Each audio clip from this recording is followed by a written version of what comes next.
In front of me is Cubot P80 Pro, and today I would like to show you how you can add audio or video file to text message. Begin by launching messages and selecting or creating a chat. Then tap on this icon of a plus at the bottom left corner. And firstly, to add an audio file, select Files. Then tap on Audio at the top and look for your file here.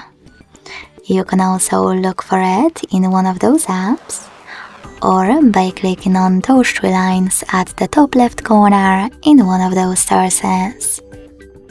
Either way, after locating your file, just hold it and click on Select at the top right corner to attach it.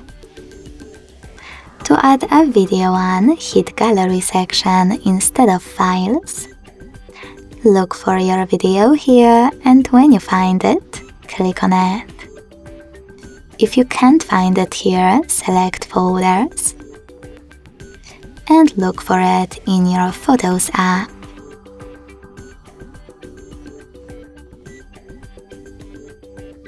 Then tap on it to attach it.